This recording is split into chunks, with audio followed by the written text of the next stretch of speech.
Good evening. Let me adjust this so that everybody can hear me. Good evening. Tonight is the August 7th, 2023 monthly meeting of the school board.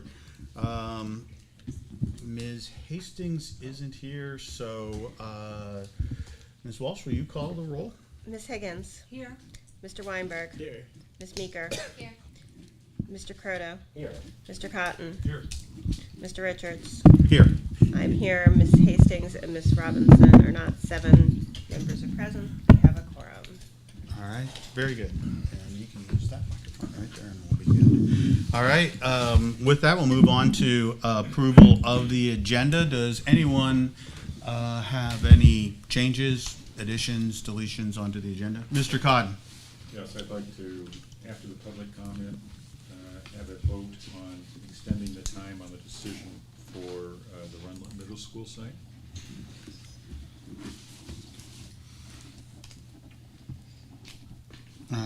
Okay, and I'll take that as a motion. Second. Is there seconded by Mr. Croto? All those in favor of making the change to the agenda, please signify by saying aye. Aye. Any opposed? Any abstentions? Okay, we'll make that change to the agenda. Is there any other changes or additions that anyone would like to make tonight? Not seeing any. Go ahead, Mr. Weinberg. I guess we can remove the subcommittee sustainability committee vote report, or we can just skip it when the time comes.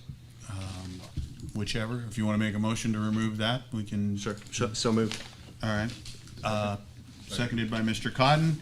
Any discussion? All those in favor of the change to the agenda, please signify by saying aye. Aye. Any opposed? Abstentions?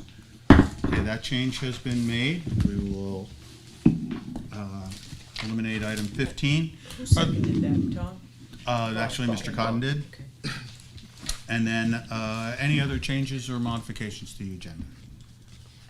Not seeing any. Do I have a motion to accept the agenda? So moved. Moved by Ms. As Higgins. amended. As amended, yes. Thank you, Mr. Second. Cotton. Seconded by Mr. Weinberg. All those in favor of approving the agenda as amended, please signify by saying aye. Aye. Any opposed? Any abstentions? Okay, thank you very much. That'll approve the agenda. With that, we'll move on to the consent agenda. The only item on the consent agenda is the regular monthly meeting of July the 10th. Do I have a motion to accept the consent agenda? So moved. Okay. Second? Second. Seconded by Ms. Higgins. Is there any discussion? All right. All those in favor, please signify by saying aye. Aye. Any opposed? Abstentions? The consent agenda is approved. With that, we will move on to recognitions and reports. Superintendent Murphy. Thank you. I'll be brief. You have a very busy schedule Kathleen, tonight. use a mic. I will be brief, as you have a very busy schedule tonight, but I wanted to update you on a couple of projects, and the first one is the Memorial Field project. As some of you already know, I think I sent out a note to you early on that last Friday. They began to do the evaluation of existing conditions. What that meant was they were boring holes into the various spots around the field just to get a sense of the water table and All faithful? yeah, and also they took tests from the wells. There's several wells that are on the site, and so they were gathering information from the water that they drew from the wells. So they're off and running. They just got an email from the recreation director, and we will be holding a meeting this month with the city as well as members of our team, just to begin the process of setting up the first meeting, the first public hearing, actually. They would like to have a public hearing sometime in September relative to the field and what the intent was and where they're at with that project. So there will be more than one hearing, by the way, but right now they want to have one in September, give everybody an idea about what they're trying to do, show some graphics. I think you've seen them with the fields and the areas that they want to address. So We will be sending some folks to that meeting, Mr. Dunn, Mr. Cashman, myself, and Steve Mello to begin that, just do the setting up in the organization, and then we'll go from there. And I guess that's pretty much the status of the Memorial Field project. Most of the things that I have tonight are kind of on the agenda, but I'm just gonna pick up on them. The parent handbooks are in your files, in your team's file, where there's been some challenge. But knowing that some of you had some issues with the teams when you're using your own computer, which we will address, I'm gonna find out why. I have copies of every one of the handbooks so that you can take a peek at them. I did not make 9 copies of each handbook, but I have a copy of each handbook from the school. So if you want to take a peek at it, as you requested, all the handbooks be ready by August 1st. So that was done, and they reviewed them all. We updated anything that needed updating for policy. However, there will be one thing that we'll have to update after tonight.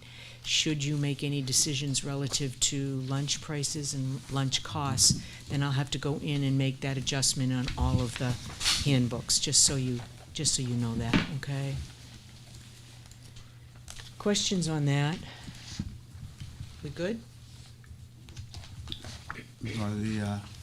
When will the handbooks be available for parents? And Well, as soon as we students? make that adjustment to the food, we'll, we can do that tomorrow morning, and they'll be posted on individual websites for all of the schools, on each individual website that So- each school has. So if I go to the district page and I want to look up the Abbott Downing handbook, I would just go to Abbott Downing. Abbott Downing schools, Right. and it would be included. And they'll post it on, and Karen Reese does that in the office and posts that information for us. Very So- good.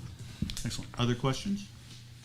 No, but, and I realized I should have made this motion probably earlier on. Could we, I would like to make a motion to move the food service pricing, if we're making a vote on that, to after the public comment, just in case anyone was here. Well, We did. do have, actually, if you take a look at item number, Vote for Sue. 9. Thank you. Number 9. Thank you. we have that. Thank you. But thank you for I your appreciate that. conscientious review of making sure that we have Thank you. public comment. Thank you. That's great. The other thing that I want to bring up tonight under my report is that I think on page, if you go to page 15 in your book tonight, you'll see a letter from our instructor in the culinary arts program, and Jason has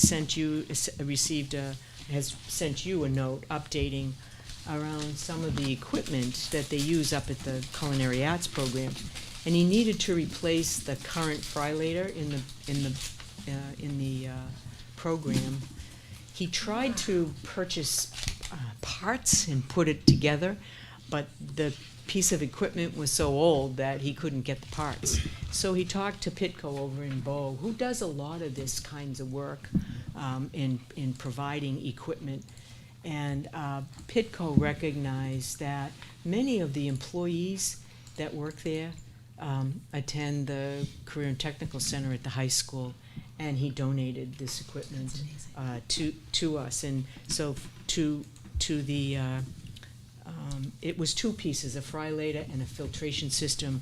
The total value was $18,880 as a gift to the Concord School District on behalf of the students at Career and Technical Center. So if you scan through, you'll see the specifications of those pieces of equipment. Jason was pretty thorough in presenting that, so I thought you would want to see that. It does by policy require that you make a motion to accept gifts of this nature. You can do that after your public comment, or you can do it now. That would be your privilege. I would prefer to do it after public comment, in case anyone has a comment on that. Then we can do that at 8.75. Right after the discussion to extend the RMS site decision, so. Great. Okay, Okay, then the next important piece in your book tonight is starting on page 20. And the Concord School Board has really been very active relative to the work that's done every year over at the New Hampshire School Board Association. Jonathan has done that, previous board member Gina Cannon, and I believe that Sarah's gonna do that this year with you, Jonathan. So what I did was I put in the book the kinds of work that's been done over the last several years, all the resolutions. Tonight, I only ask that you think about, because you don't have to do that tonight, because we still have time, but if there's something that you would like the School Board Association to address. I put in all the things that other districts have put in and suggested that we have for resolutions. You have not done that, but there may be something that you think is important for them to address on your behalf. The deadline was last month. But we were told that you could still Okay. put them in. Okay. Yeah. so, thank you, and Thank I you. would just encourage that if someone has a resolution that they would like the board here to recommend to the New Hampshire School Board Association, that they notify either myself or the superintendent as soon as possible so that we can bring that up. I think many of the resolutions, at least the experience I've seen on the board, have been in line with the things that have been resolutions. John, I think you can speak to that pretty much, that those resolutions were things that you felt strongly about also. Absolutely, and it's always a dynamic and interesting experience with like different school boards from across the state. We could theoretically, if there haven't been ones about building aid, or those have been contentious topics in the past. So if that is something the board would be interested in, that is something we could consider. So these that are written are ones that were considered last year or put together last These are year ones that were passed. that were Yeah. passed. I get a type of very thorough Yeah. piece of work. And it makes you, as a board member, kind of feel happy that there's a group up there with that kind of power that's making these recommendations with regard to building aid, with regard to kindergarten, full-day kindergarten being funded, with regard to equitable tax plans, full-price school lunches. I don't know where the money's gonna come from for all these things, but, and being real careful that the state doesn't mandate things that school districts end up paying for, so. Well, I think that's the beauty of the organization. It represents what you believe in, because you're gonna take a vote on the resolutions before Jonathan and Sarah go to the meeting. So he and Sarah are going to know what your favor is regarding each one of those resolutions. So Good. I have some favorites. I think that's, yeah, there are some favorites. And I anticipate in the September board meeting, we'll have the resolutions where we'll all be able to vote. So Sarah and I can be conduits of the board. Perfect. So if there's anything that you would like to see, anything added, let me know so that I can reach out to Christina Barrett and get it on the agendas. Just a question, Jonathan, has there been anything about preschool? No, that does not mean there can't be, and that does not mean Concord School District couldn't be A leader in the charge. a leader in it, I yeah. thought there was one. I mean, I know kindergarten, but I'm not sure about preschool. There was one. There might have been in previous years, at least last year and the year before, I did not see anything. Okay, thank you. If that's an interest, we could suggest to them that they have a resolution around universal pre-K. And I would anticipate there'd be appetite in other districts as well. There would probably be opposition from districts that There will also be opposition. wouldn't have to, but It's true. doesn't mean not to do it. But it may be a excellent topic to It discuss might with be our a discussion fellow topic. school boards to see where people are, what they feel and what they're thinking. Superintendent, was there a deadline that No, my Barrett understanding, proposed? I just got this again, so Okay. I'm assuming that, given the summer, that Barrett's giving us a little grace to get those in. So I'll check in with him. May I ask a question? question. I'm seeing perennial and continuing resolutions. Are these up for, everything that is perennial is up for a vote again? And then also, do you know if any of the submitted resolutions that would be new or different for this year, are they available publicly for us to review? I don't think they're ready yet, since they were only submitted theoretically a week ago. But the continuing, I believe they have to be voted, they have to be approved again this year to become perennial. Okay. If they're not approved, then they're taken out. Okay, so the perennial just, they stand. They're They standing. stand as is. Okay, Yes. So if we had an opinion about a perennial resolution. I think we could amendment make or a- removal, That would be another something resolution, we I believe, okay, yes. Thank you. Any other questions? And I guess something to know as well is if we do submit a resolution, it does not mean the School Board Association will support it. They could have NHSBA opposes for X, Y, Z reasons, or NHSBA approves. But not every year the resolution that they support goes where the other school boards go. Sometimes it's in the opposite direction. So, Any and all proposals are made public. yeah, But then they not are. all of them will pass. And Yeah. we will have them before. Before. Before September. Before Yeah. September, Yeah. yeah. Thank you. Everybody good on that? right. Yeah, I think All we're right, very good. that's Thank great. you. Thank you. All right, I just wanted to mention that Quincy Worthy is not with you tonight. You know, he would have been at your school board meeting, but he was invited by the city to attend their first meeting. It started at 6 o'clock. Their first meeting as they begin to organize their equity committee in the city, and he was asked to attend, representing the school district. I thought was really, I was happy to hear that. So he's there tonight and was not able to be with us. His work is, right now is a lot of community and touching base with folks. So tonight's a good example of the work that he's doing in helping them form their committee around equity. So just wanted to let you know that. Let me just go back to the agenda if I could.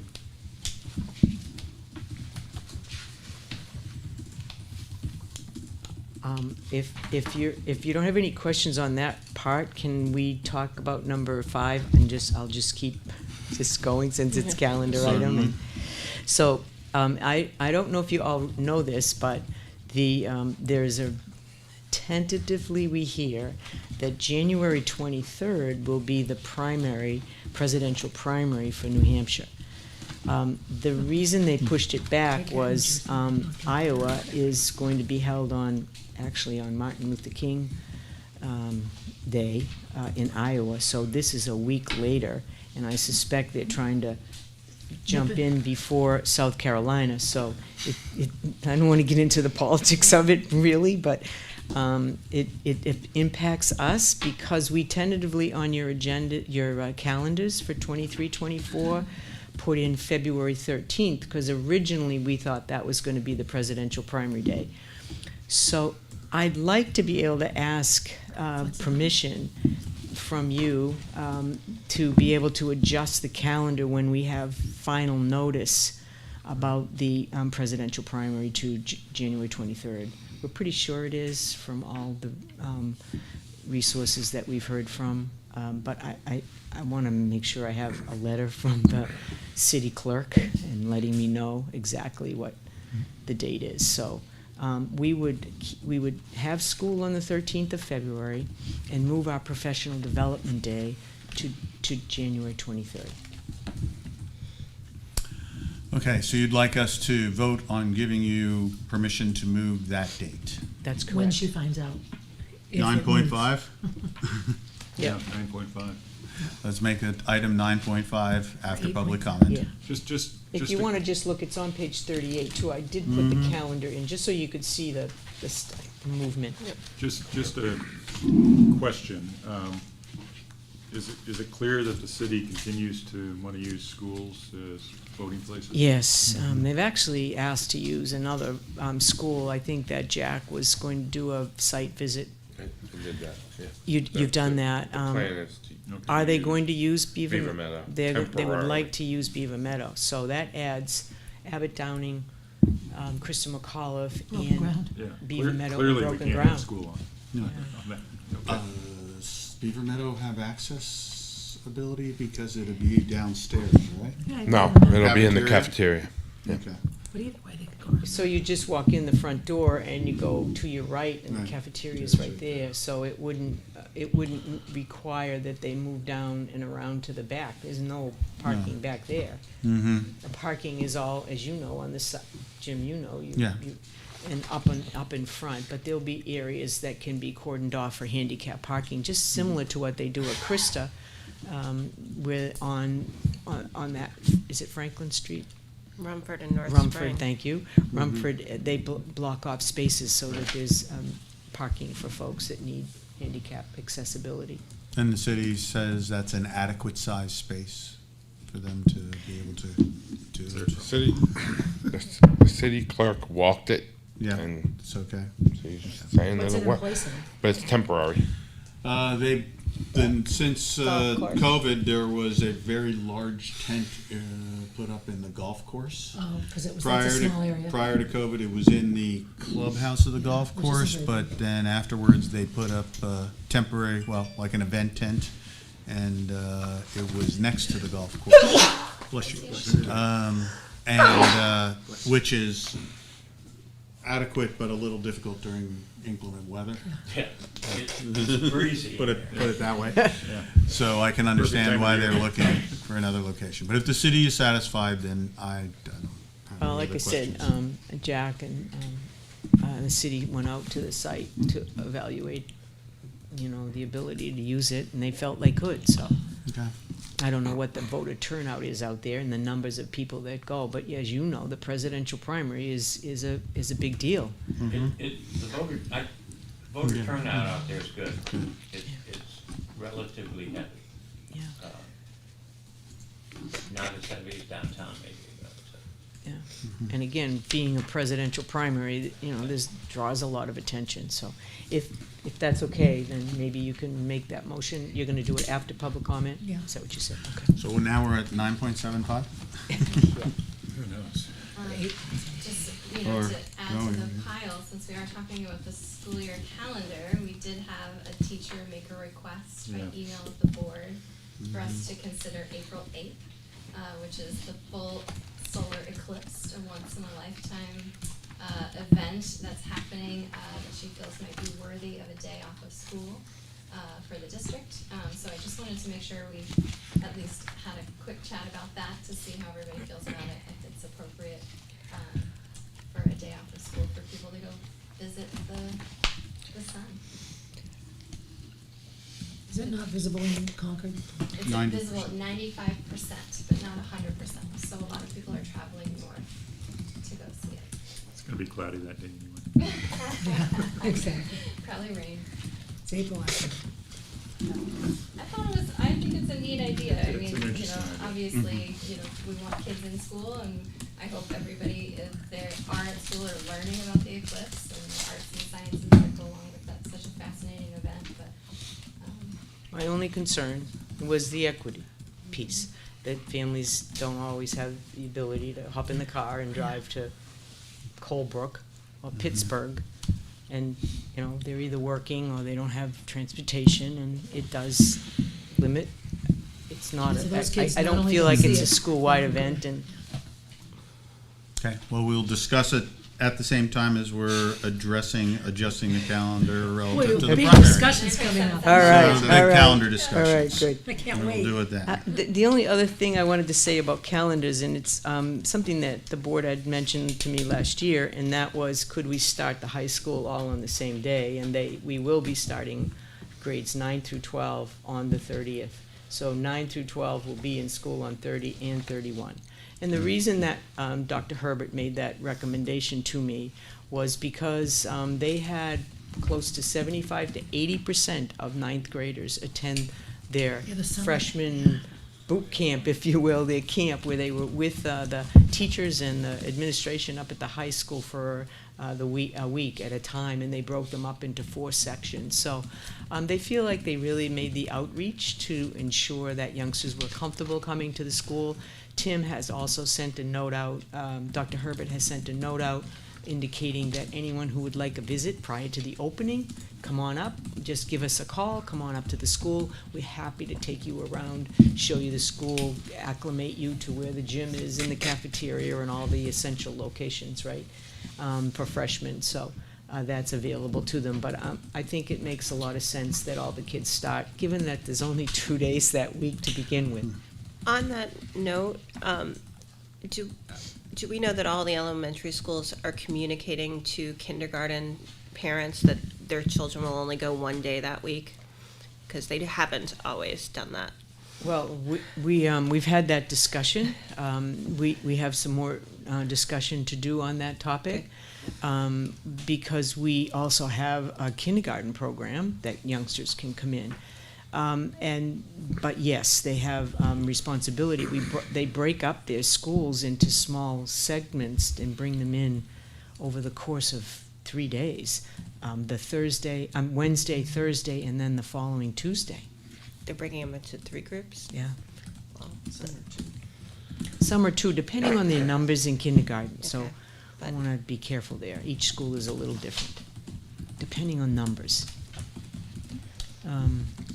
We yeah, that the other grade level that Jay Rashad talked to us about is all students will be 6th, 7th, and 8th will all be going to school together. There We'll won't break be that any. day up. Yeah, they're not break. You know, it's really hard to get half of them in, get them bused home, and then you still have to do all your other bus routes, right? You have your high school and your elementary, so they're all coming in together, which I think is a good way to start the year.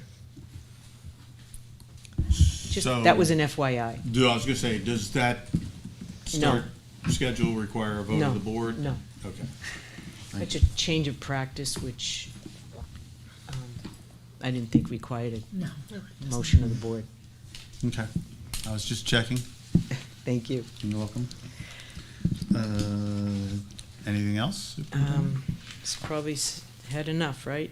I'm gonna, if you want to continue, because I'm gonna do the next piece too, and that's if you go to page 39 in your booklet. We are proposing tonight around food service. On this page, you will see the breakfast costs. You'll see no change. We're not asking for any change in the breakfast price. We will be asking you for a change in lunch, and lunch only at elementary and middle. But let me tell you what precipitated this recommendation.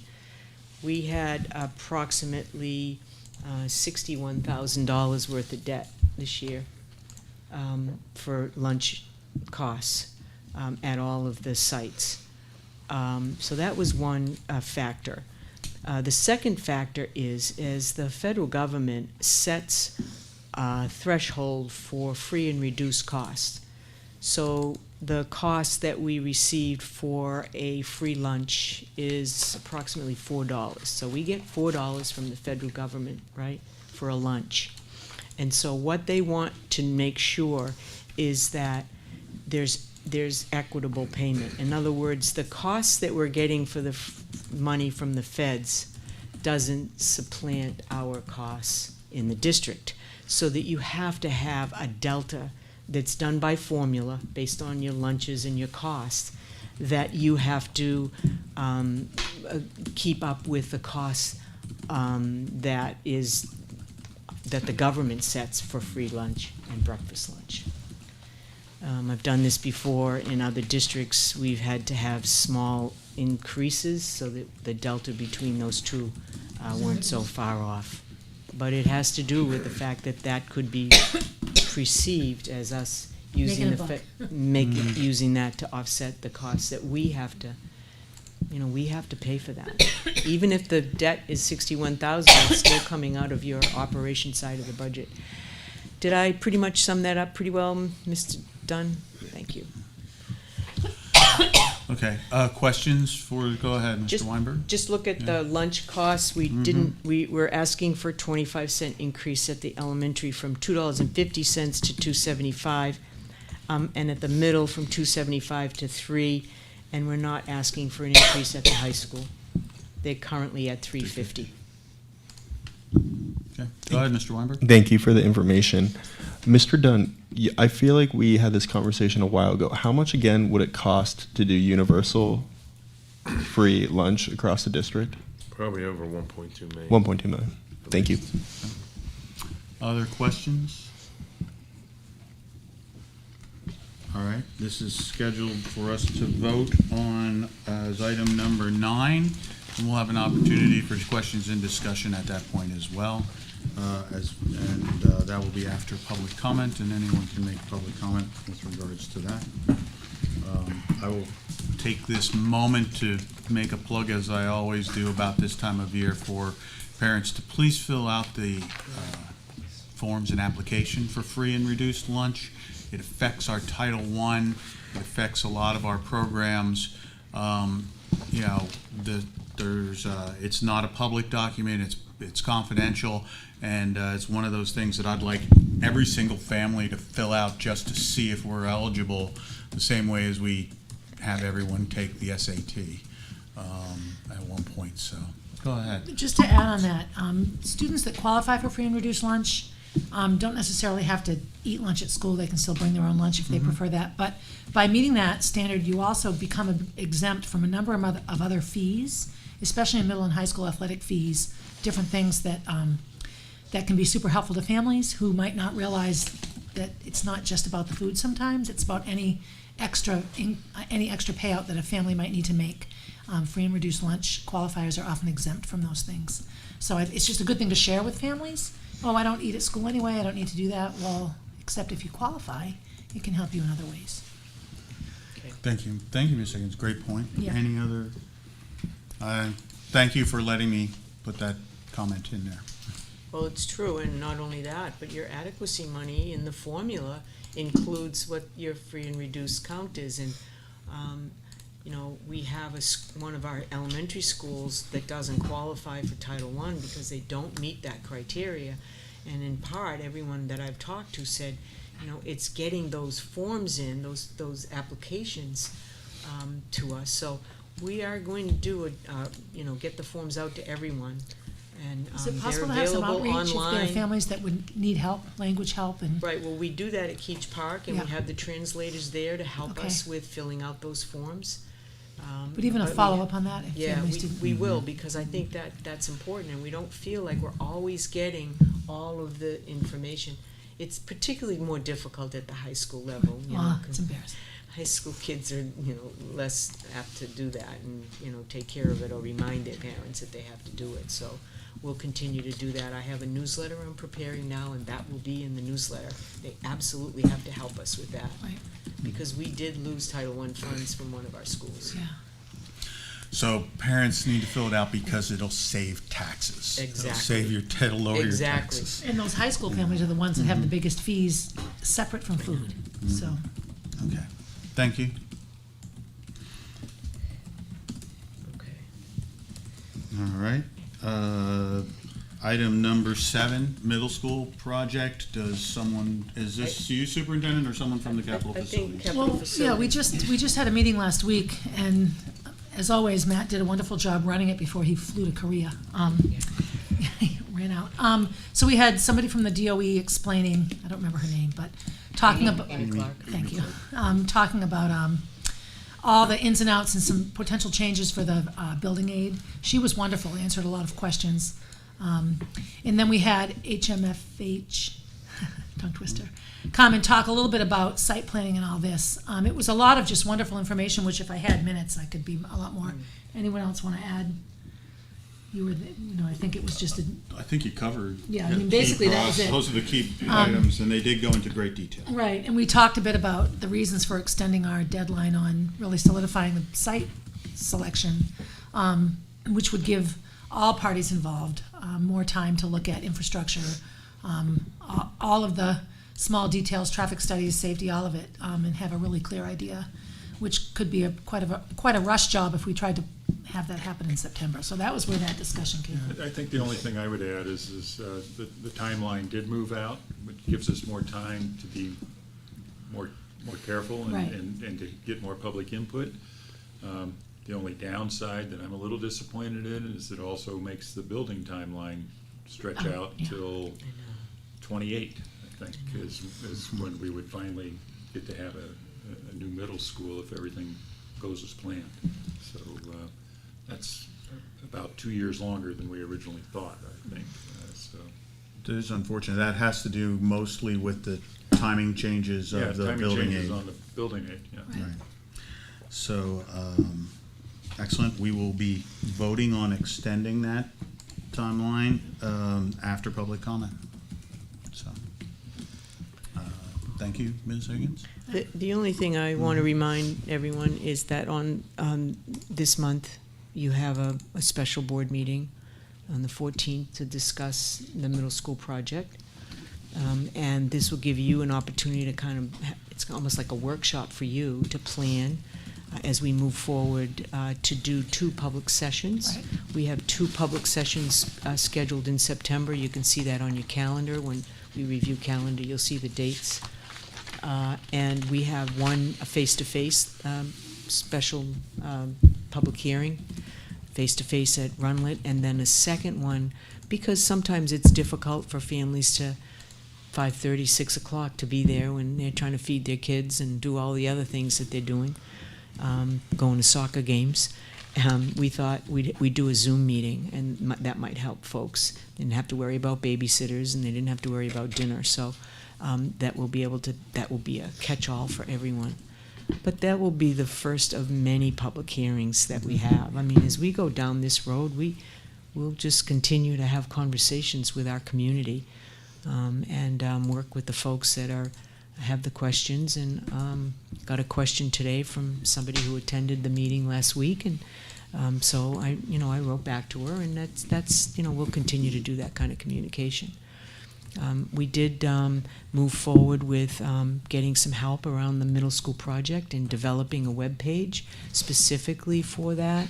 Also, I'm helping with crafting a communication plan that gets the information out to our families around the project. It will be focused on the project, as well as some of the tough decisions that you have ahead of you relative to the building, the site, and all the pieces that go into a building project.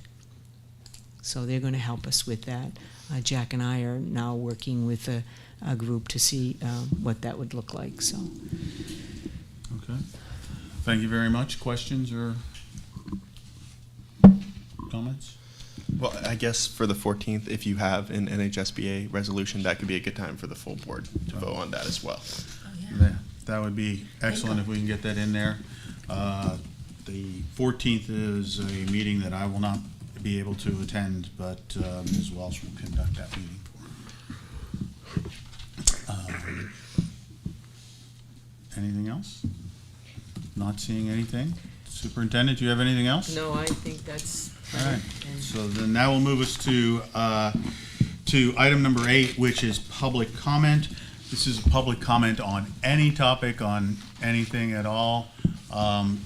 We limit you to 5 minutes so that everyone can get an opportunity to speak. We will have at least an opportunity for everyone I see out here to speak tonight. So we can go ahead. Mr. Schweiger, what can I do for you? You gonna come down and speak? I would ask you to please just sign in as, so that we have your name and all for our minutes, and we look forward to hearing your comments. Okay, let's see if I can squeeze 4 things in if I talk fast. Number 1, I tried to find the agenda for tonight. I went to the school board, part of the school district website. I looked at the calendar. I clicked on, packet for tonight, and I got page not found. So I hope someone fixes that. Very good. Number 2, regarding the eclipse. You may recall that I was distressed a while ago when you eliminated 2 days of instruction in June, so a very minority of students could attend a sports camp. I feel the same way about the eclipse. I feel like very few students are going to be traveling with their family up north to the eclipse. I feel like you could give them an excused absence because that's an educational thing, and continue with educating the rest of the school. And I would like to suggest, number 1, that maybe you could have a video feed of the eclipse in the classroom so everyone would hear about it and not just the people that are going up north. And number two, you might even consider taking one grade, maybe the fourth grade, and putting them in buses and taking them to where they could actually see the whole thing. You know, once again, everybody, and not just those whose family get the day off and have the money. Okay, that's number two. Number three, we'll go to the Memorial Field thing, that you have a committee working with the city on Memorial Field. I don't know how many of you are aware that the city is planning on building a turf field at exit 13, far away from everything. I'm not quite sure what the whole idea of that is, and you might have that committee or a similar committee try and figure out if you could have that turf field built at the new middle school so that it would be more useful to the district. And the very last thing is, let's see, I have it written down here somewhere. Oh yes, I'm concerned about, there's a thing called Brown v. Board of Education, where, you know, schools cannot be separate and equal, and that's all very fine. I think it was wonderful to eliminate segregated schools and everything, but I think we have a problem in terms of, right now, everyone has to be taught the same, because you don't dare to deviate, because you don't want to be different to anybody. And I think if you would ask any teacher in this district, they would say that different students have different, you know, learning styles that are more appropriate to them. And as an example, you did a study one time about school resource officers, and half of the students thought it was better to have a school resource officer, and half thought it was terrible. And right now you're having a problem with this. There's more pressure for charter schools because people don't like what's happening in the public schools. So I'd like to suggest, is there any way you could, in somehow, vary the style of your public schools to emulate charter schools in terms of, you know, let's have each student have the education that's best for them rather than trying to shove everybody in the same hole. And, you know, one example might be, and you still have the chance to do it, you could go with 2 middle schools. But instead of saying, well, we're going to have all the people from one side of the river go to one, all the people from the other side of the river go to the other, you might build one on each side of the river, but it's only a few miles apart. You could have buses so that people on one side of the river could send their children to the school on the other side of the river if the style of that school was more appropriate to them. And I know you folks are gonna, you know, jump up and down, oh, we can't have 2, we've already decided, blah, blah, blah. Well, you still have time for the architects to, in effect, build 2 schools in the same building and administer them differently so that, you know, students that like one style better than the other can be taught in a style that's more appropriate to them, even though it's different from people on the other side of a wall or the other side of a river or whatever. I really think, you know, education would be better if you teach people the way that's best for them. Thank you. Thank you very much for your input and your comments. So, don't forget to sign. Oh, sorry.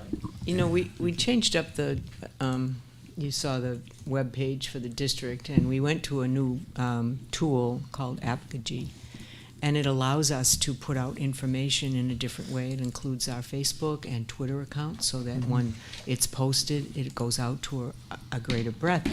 I'm looking at it, and it keeps the agenda is coming up, so I'm not sure what's going on and why people can't access it.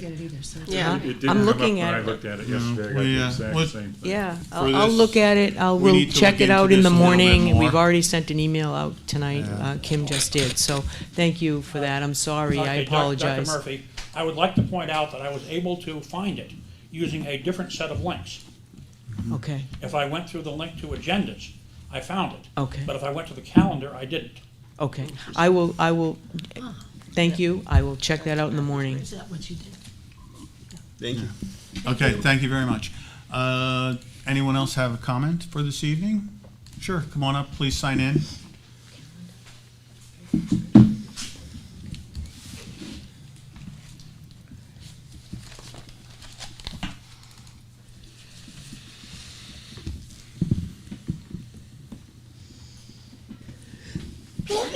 Bless you. Bless you.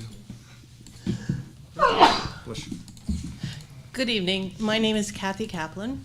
I am a project assistant with program assistant with Project C. I've just completed my first year in that role, but I've been with the district for 9 years, filling such roles as after-school coordinator, the one-to-one with a child in first grade, program assistant for Project Key. So I've gotten around a little bit.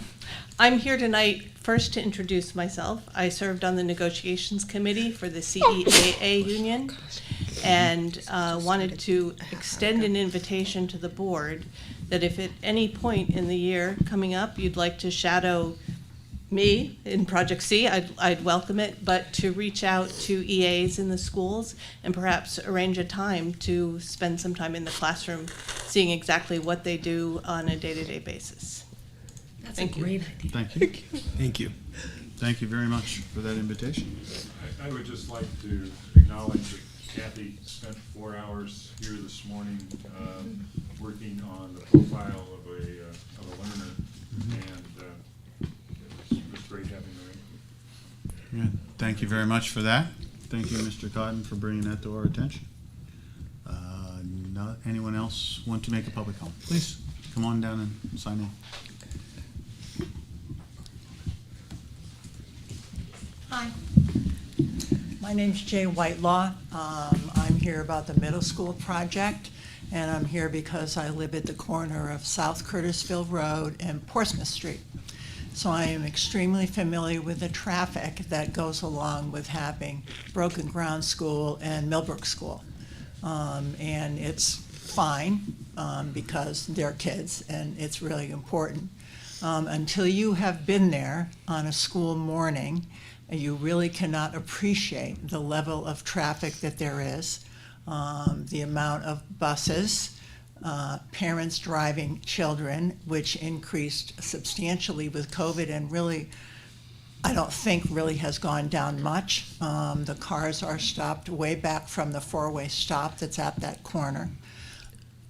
There are times when traffic is coming, leaving the schools, and traffic is going toward the schools by the side of my house because I'm on the corner, and a line of traffic goes right down the middle of the road because those people need to get to school faster than what the lane going to the schools will go. That's all doable. The police come. It's all just the way it is. The idea that there would be additional traffic at school times in that area is very concerning to me. I don't have any idea how folks are thinking about accessing the Broken Ground area if there's a middle school there. I don't know whether that's something that's been thought about yet or whether that's something that happens after the property itself is studied, the site has been studied, the traffic has been studied. The reason why I wanted to bring it up to you is to call to your attention early in the process that if you don't live there, you really ought to hang around some morning when school starts. But also, I think it's very important that the public be able to access the documents. And you've never seen me before because I've never come before. Nothing's ever happened in spite of putting 2 kids through schools here that I felt it was necessary for me to come to the board because they did great in school and the schools were great for them. But I think it's very important that we be able to access the documents that you see, the documents that the builders put out, the conceptual documents, all of those things online, so that when we are considering whether to come to the board, whether we come to the board, we have all the information that we can get so that we are all informed. We don't waste your time asking questions that we could have found out on our own. We don't waste other public members' time and their ability to speak to you. I can't stress enough, so I'll say it again. We need to be able to have access to those documents. And for folks who can't do stuff online, there should be some place where they can physically go and look at that documents. And there may very well be. And everybody in the whole city may know that but me, but I kind of doubt that. So if you just keep that in mind, I'd appreciate it. Thank you. Thank you. Thank you, Ms. Whitelaw.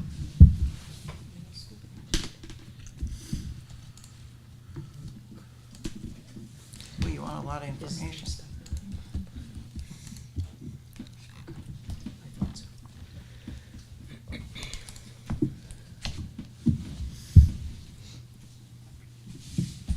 Thanks. Thank you. Would anyone else like to make a public comment this evening? on any topic.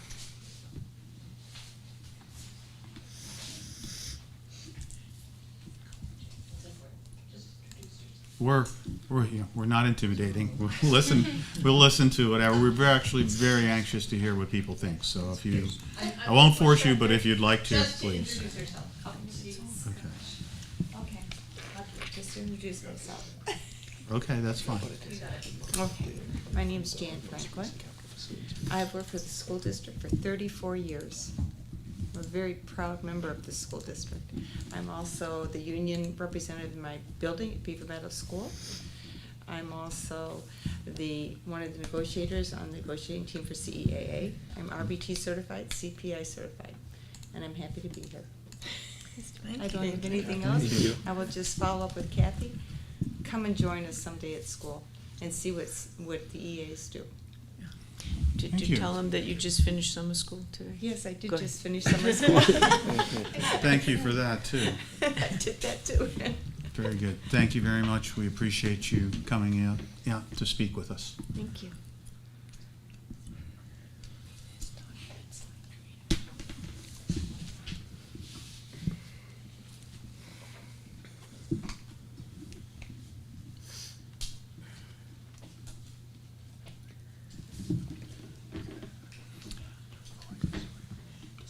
Thank you. Is there anyone else that would like to make a comment this evening?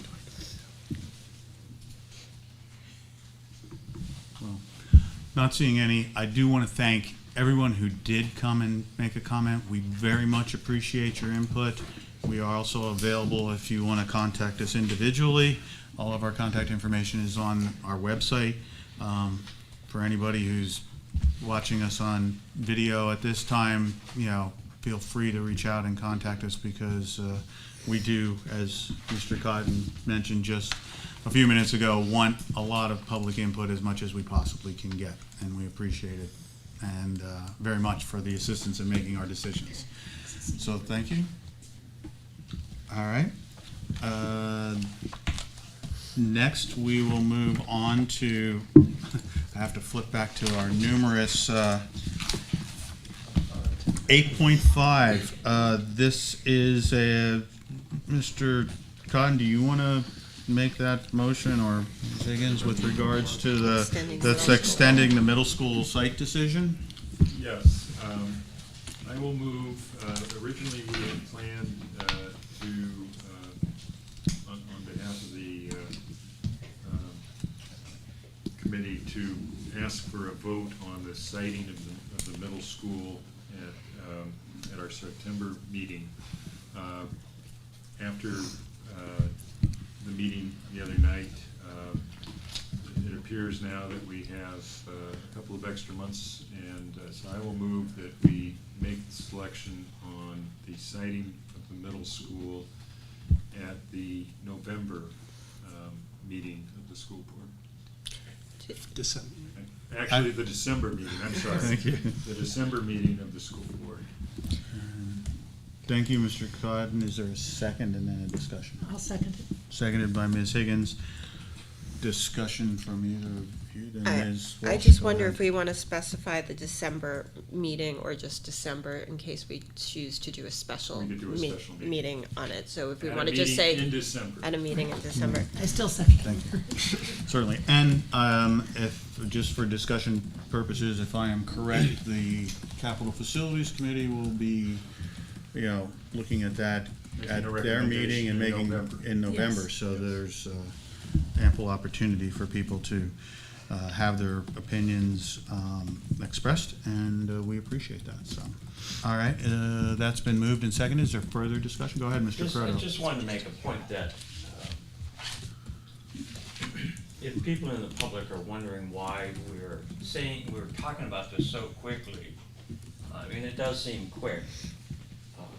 It's being driven by the HMFH group because of their need to be able to plan long-term. So it's not the board just saying, let's get this vote going, and get this site picked up really quickly.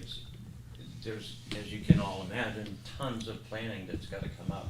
And so moving it back gives a little more time for the public to hear more of what we have to say. Get those documents out there that we should and will have.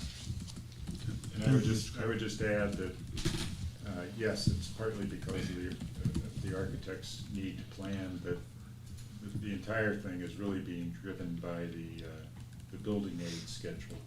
That we have to have certain things in place before we get building aid, and then we have to actually be ready to put a shovel in the ground once we get the building aid. We have to dial back from there.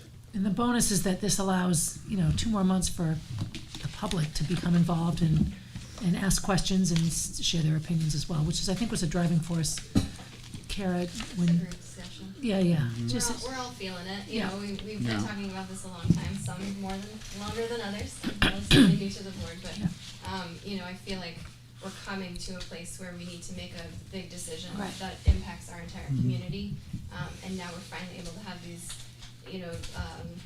make or break discussions in public, Right. so why not just open it up Right. for public Right. discussion for a couple more months, because we have that time, because the building aid is pushing us out a little further, so it's just, I think, a great idea to give the public that much more input, that much more time to discuss, and so that when we finally make that decision, they'll feel very settled and confident in that decision. Thank you. Anyone else? All right, with that, since that has been moved and seconded, all those in favor of extending the site decision as proposed, please signify by saying aye. Aye. Any opposed? Any abstentions? That motion passes. Thank you very much. With that, we will now move on to the vote on the acceptance of the gift of the fryer and filter. So moved. Moved by Mr. Second. Weinberg and seconded by Ms. Higgins. Is there any discussion relative to this? Thank you. Yeah. Right, that was the only thing I was gonna say would be extend our, I will send a letter on Yeah. behalf of the board relative to this, should you vote in Expressing the affirmative. Tremendous gratitude. yes, for an outstanding, I very much appreciate their gift. This is for an outstanding program that I think we've all had an opportunity to see as a part of CRTC, and this will, our students are already in demand once they graduate, Yeah. but this gives them just that much more preparation and education, so it's very much appreciated. Anything else? With that, all those in favor, please signify by saying aye. Aye. Any opposed? Abstentions? Motion passes, and with a sincere thanks. Next is the vote for the change of food service prices as outlined on page 18, I believe. Let me check. Nope, that was the Friday. 39. 39. So, as outlined on page 39, do I have a motion with regards to this? So moved. Moved by Mr. Croto. Was there a second? Second. Seconded by Ms. Meeker. Discussion on the proposed increase in the lunch prices as outlined. Go ahead, Mr. Cott. I would just make a comment of something I happened to see in the Boston Globe, I think yesterday or the day before. Massachusetts has just passed a law that provides free lunch to every kid in every school in the state. I know that's not what we're talking about here, but something to think about going forward. I'm reluctant to raise prices, but I understand the reasons why we need to do it, and the connection between the federal funding and what we have to charge. So I will vote in favor of it, but might be worth thinking about when we talk about legislative proposals. That's exactly what I was thinking, is that would be a very good resolution. I actually think last year we voted to support a resolution that another district was bringing in favor of. We did, and I don't I don't I'm know. recalling that it must have It must have- narrowly failed, which does not mean that it cannot be brought Yep. up again. And I would anticipate there could be more appetite with. No pun See what he intended. did? Yeah, thank you. Other comments? All right, not seeing any. This has been, who do we have? Yeah, for Mr. moving? Croto Mr. moved it, it. Ms. Meeker seconded So with that, then we'll have a vote on the motion. All those in favor, please signify by saying aye. Aye. All those opposed? Nay. Any abstentions? The vote passes 6-1. Okay, thank you. Next item is a vote for permission to adjust the calendar, first off, relative to the January primary, and give the administration the authority to make that change relative to the primary when it is officially set. Do I have a motion for that? Moved by Ms. Higgins. Is there a second? Second. Seconded by Mr. Weinberg. Is there discussion? Not seeing any. All those in favor, please signify by saying aye. Aye. Opposed? Any abstentions? That motion passes. The permission to, or a move for a discussion to adjust the calendar relative to the eclipse on April 8th. Thank you, sorry. On April 8th, does anyone want to make a motion relative to that? So moved. Moved by Ms. Meeker. Is there a second? I'll second it. Seconded by Mr. Weinberg. Discussion? Anyone? Go ahead, Mr. Croto. I think it's a very noble motion. I don't agree with it entirely. I liked hearing what Mr. Schweiker had to say about it with regard to some other alternative ways that we could accomplish some of the same things.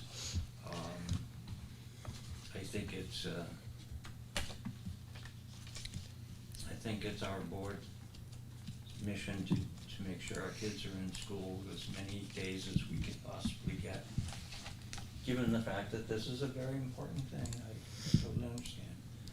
But I will vote against it. Thank you, Mr. Croto. Other comments? My biggest concern is what Kathleen brought up, which was the equity piece. Families that can get time off from work and have a vehicle that works and can drive to wherever that location might be will get to see it, and the kids whose families don't will stay home and not have school or see the eclipse. So I think there's a lot of latitude. I also can't imagine any school teacher in the world who's going to mind that 1 or 2 or 5 of their students are absent because their families go to look at it. That those families that want to do it will do it anyway. And then we just have an awesome eclipse day right here in good old Concord. Those are my thoughts. Thank you very much. Any other comments? Go ahead, Mr. Weinberg. It was Ms. Ms. Meeker, Meeker's go ahead, motion. Ms. Meeker. I mean, I just wanted to, I love that a teacher was inspired and had an idea about something that is super inspiring, which is that, I think sometimes we forget that we're pretty small on a planet that is in this incredible universe, and so I think it's worth a discussion to say, what is worth taking a day off of school? I think the concerns are valid. I think that not a lot of people are going to be able to get up there. I'm sure all the reservations have been made well in advance. Nobody's going to be able to just hop up there and check it out. So I completely understand why it wouldn't be an appropriate day to have the entire district off.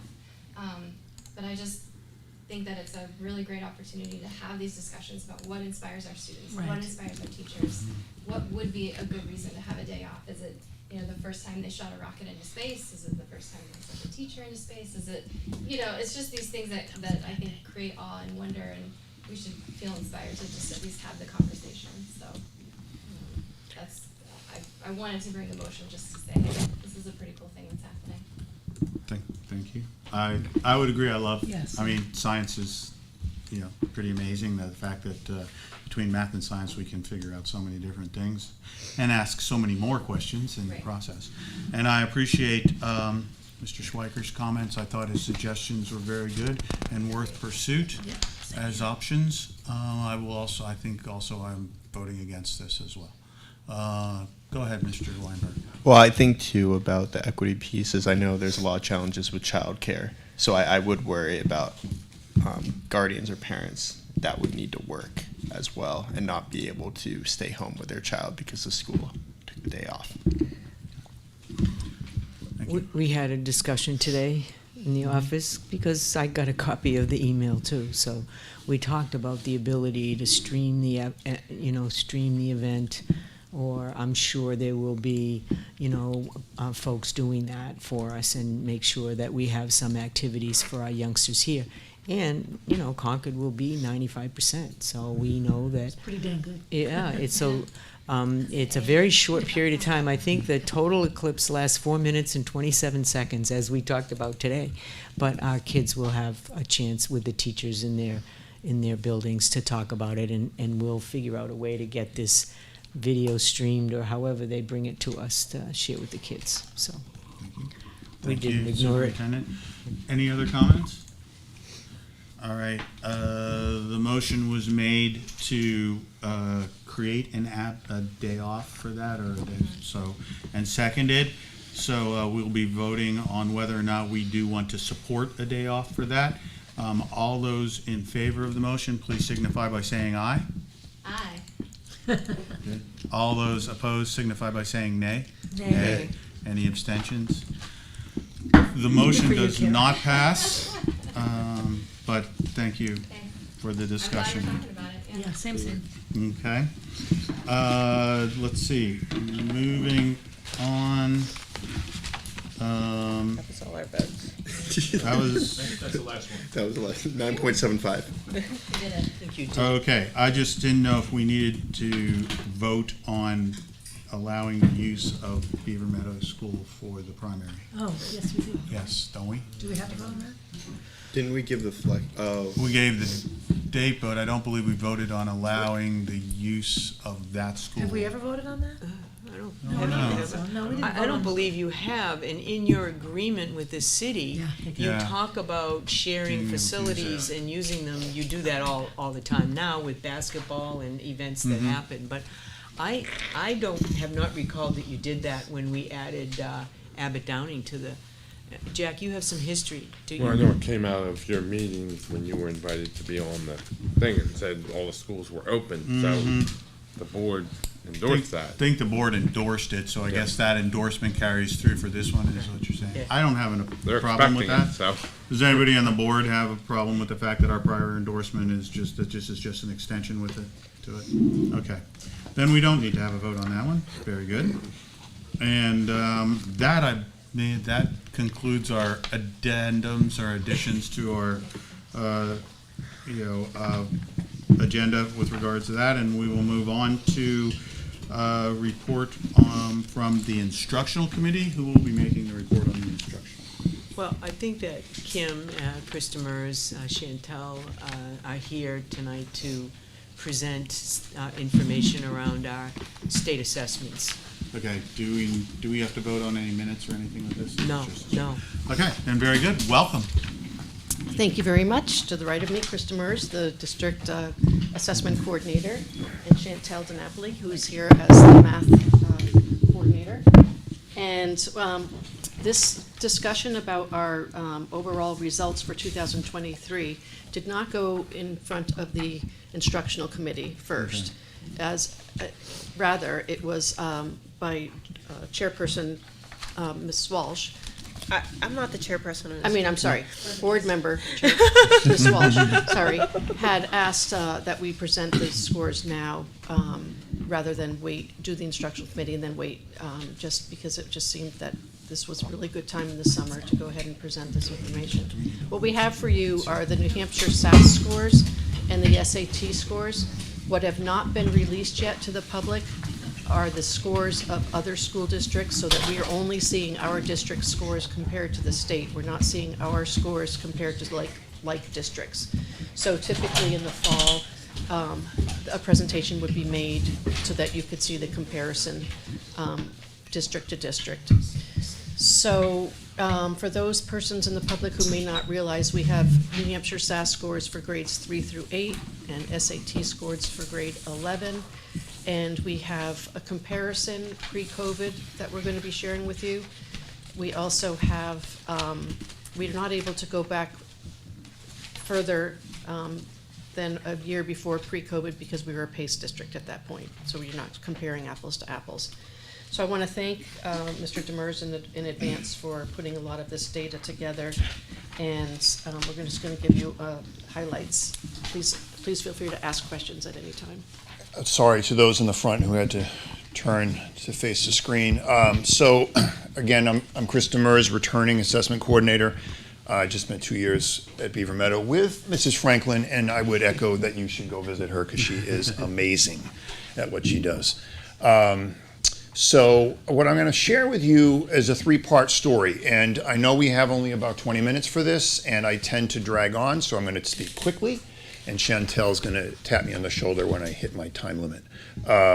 We do really have sort of 3 parts to this. One is an overall of the 2023 results, pre and post COVID as requested, and then just a peek at what results look like in terms of student attendance and what relationship might be there. So we're going to start first with the overall results with the driving question: how did our students do compared to the state? The state just released preliminary results probably 2 or 3 weeks ago. I don't expect that these results will change much. I will tell you, historically, having done this job now for going on 20 years and having presented kneecap scores back in the day and Smarter Balance before that, Jonathan, I don't know which of these you took, but All of the above. okay, and more recently SAS. Historically, Concord has been on pace with the state or just below the state in terms of the percentage of students scoring proficient. Sometimes once in a while just above the state, but the state was always sort of close, within firing range of where we were scoring. Such is not the case this time, and if you've had a chance to look at the board book, you've seen that already. So what this table is going to show you is in red. These are percentages of students who scored proficient or above on either the ELA, the reading, writing test, the math test, or the science test, where we take it in grades 5, 8, and 11. And then what you see in blue next to each of those numbers is what that percentage looks like for the state. Again, these are preliminary results. And as you can see when you compare the numbers, we're not as close as we have been in the past, with some exceptions. 5th grade ELA is close-ish. I will tell you across the boards, both with the state and with the district, back 15 years ago, we were looking at percentages that were in the 60s and 70s. Again, it was a different test. We haven't seen percentages like those for quite some time. I have all sorts of thoughts as to why, and that's not for us to get into here, but this is sort of the 30,000-foot view in terms of what our results are looking like now. And so then the question is, where do we go next? Just to tell you, in 2 days, the admin team is going to meet and dig deeper into these results. So that's part of what we're going to try to wrestle with in a couple of days, to sort of figure out why and where to go next from this. So that's the 30,000-foot view in terms of how we did this spring. Going deeper into that, we wanted to see, all right, well, how has the story changed from the pre-COVID years to the post-COVID years? And as Kim said, we don't have a fair comparison because prior to the COVID years, we were a PACE district, which meant that we didn't give the assessment, all of the assessments to all of the kids in all of the grade levels. So it's actually probably better in this case because that would give us too many things to compare. So we're going to just zoom in on those few grade levels that did take tests back in 18-19. And that is 3rd grade and 8th grade for reading and writing, and then 4th grade and 8th grade for math. And then the high schoolers have been taking the SAT all that time. So we have a comparison there. And so as we look at the results, you're going to see just a series of pie charts just to orient you to this. Red is level 1, level 2 is yellow, level 3 is green, and level 4 is blue. And so we want to see kids in the green and the blue, and the percentages will live outside of those slices. And so as we look at the first set of scores for third graders back in 18 and 19, you can see in terms of their reading and writing that it pretty much split into fourths. We had about a quarter of our kids across 2 different years, these are 2 different cohorts of third graders, scoring in each of those reporting categories. And as we look at the results for the most recent years of third graders, again, taking that same assessment, you see a different story. I'm a pretty optimistic guy, but my eyes on these are drawn to the red. And as you can see, that red slice gets significantly bigger. We keep in mind that these are 4 different cohorts of students, and so it's not always fair to compare one group of third graders to another group of third graders. There are reasons to do that, but there are a lot of reasons not to do that. But I think in this case, when you're looking at 2 different cohorts back in the pre-COVID years to the post-COVID, it gives you a story, certainly. And as you see those blue and green slices shrinking a bit, that's certainly of concern. In terms of 4th grade math, again, here's the pre-COVID picture. And generally, and you saw in that first table, our math scores don't tend to be as strong as our reading and writing scores. So you can see we have larger red and yellow slices as compared to what we saw on the previous slide. But interestingly, the story post-COVID doesn't seem to shift quite as much, at least in terms of this test at this grade level. I mean, you see, I think, a slightly narrower blue slice in 2022 and a slightly larger red slice perhaps in 2022. But again, compared to the third grade, it doesn't seem like a dramatically different story, top to bottom. And why do you think this is like a unique scenario? Because I notice it is this one. I don't know. It's curious because you've looked ahead. It's not true. No. Anywhere else. There are lots of reasons to explain in terms of how one cohort performs against another. I don't think it's necessarily a math thing. I don't think it's necessarily a 4th grade thing. It could just be an anomaly. I mean, there are differences. They're just not as significant. So I don't really have a reason for Maybe that. school lunch that day was everyone's favorite, so they were all happy taking the test. Perhaps, or maybe there was a partial eclipse. Yes. A supermoon, right? A supermoon. So with grade 8 ELA, here's the pre-COVID picture. The post-COVID, again, you see that red slice growing and the green and blue shrinking. Again, sort of similar to what we saw with our third graders in reading and writing. And then for the math story, as I mentioned earlier, the math scores tend to be weaker, and certainly post-COVID for our 8th graders, that story changes quite a bit. So as we move to grade 11, we see that story is, again, sort of like the 4th grade, not as significant, although I would say that shrinking green slice in 2022 does catch my eye, but it does feel like it's not as dramatic, that drop, as we look across the years.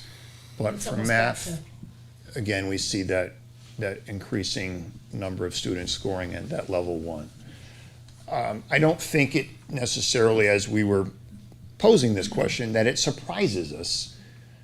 The bigger question is, what do we do about it? And again, that's not something I'm prepared to answer right now, but it's something that we need to be paying attention to. We know COVID impacted our lives in countless ways, and I think we certainly see it with our test scores.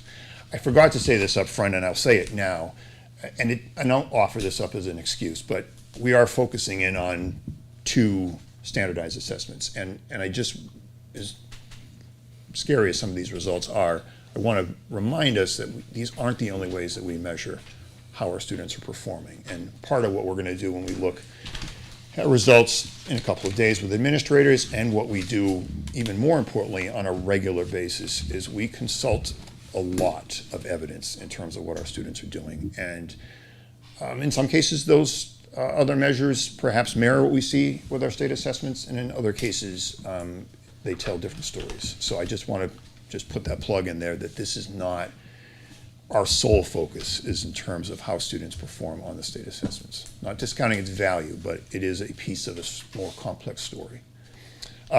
Lastly, I just want to throw a couple of slides up to just give you a sense of what the results on these assessments look like as compared to how often our kids are coming to school. Again, perhaps COVID related. Having been in schools for a couple of years now, attendance is down for certain. And so I was just curious, and I know that Superintendent Murphy was as well, to know what's the relationship between student attendance and how they do. So in this case, this is a conglomeration of all 3rd through 8th grade on the most recent SAS scores. We've got a lot of kids here, hundreds and hundreds of kids here across all of those grades. This is what the results look like on the left in terms of students who missed fewer than 10% of the days that we were supposed to be in school this year. So you see for each of those slices the percentage, but also the number of kids who fell into those categories. When you compare that to the percentage of students who had missed more than 10% of the days that we were in school, you see a different picture. The N values are thankfully lower. We had fewer kids missing that much school, but you can see that there's certainly a relationship between their performance on the ELA test and their absentee rates. And then in terms of math, again, for those same grade 3 through 8 students, the impact seems to be even more significant, with only 21 students who were absent more than 10% of the year, scoring a level 4 compared to 177, 15%. And then the story in red is, obviously quite significant. And then just in terms of what the SAT situation looks like for our 11th graders,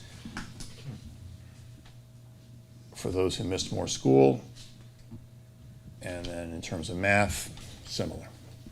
The high school admin team had a chance to wrestle with this data back in the early part of the summer, and we talked at that point about maybe even sharing this data with students and families, just with the message, you got to come to school. So I think sometimes too, it's not even the content matter so much as the skills that require you to sit and concentrate and pay attention to the test. That when you're home and you have flexibility and you've missed school and you can sleep in and put the TV on and get up when you're bored, and now you're at a table in a room. So much of school sometimes, when I think of our little younger learners and our struggling learners, as a special educator, I spent as much time on the structure and the executive functioning as I did on 2+2. So I wonder how much of it's that. I mean, we can talk about these things all day long, Sure. but Well, in your comment, Barb, is making me think about just having sat next to many students over the years, but even just thinking about this past year, sitting down and engaging with this assessment for the first time, 3rd graders especially, it rocks their world. I mean, this is a very unique situation for them, unlike anything that they've ever done in terms of engaging with this kind of an interface, being posed questions that they're seeing on these assessments. And so one of the things we've got to talk about is how are we, just in terms of the test itself, how are we preparing students for this? There are opportunities to practice, and we do that, and we've talked certainly about taking more opportunity to do that, not just for the sake of clearing the bar, but we don't want to put students in front of this for the first time and expect them to do well, even for those students who otherwise can show us that they can, that they are proficient math thinkers, that they are proficient readers and writers. It just may not translate into an experience like this. I have a quick question. Did you play with the data at all in terms of like the 10% threshold? Like, does it get worse at 15%, 20%? So, good question. And I sort of arbitrarily chose the 10% because I was trying to find N values that were reasonable. Because we have students who missed far more than 10%. And those groups get so small that it just became almost an unfair comparison. You're comparing 10 kids to many hundreds of kids. But generally, the red slice gets bigger. But you're also talking about perhaps very unique situations where there's a lot more going on than just that student not showing up at school. So as we mentioned earlier, we're going to, the whole admin team is going to take a look at this data and other data marks in terms of like iReady scores and other comparison that we have available to us on Wednesday. And both of these persons here will be there with us, and Tom Crumrine, as well as a consultant from NHLI that will help facilitate the conversation so that we really have really strong PLC model, a professional learning community model, when we're looking through this data, really deliberate data talks. And out of that, the buildings will be setting some goals. It might not be on this particular day. It may take some time for them to go back to their teams and say, how are we going to set measurable goals for the following year? And that's information that I plan to share with you early on in the school year, to say these are the goals that each of the buildings are setting in the areas of ELA and math, and in particular also attendance. And as a district-wide goal, we intend to really look at teacher attendance and student attendance and ways that we can improve that. So we have some kind of short-term, long-term goals coming out of this data.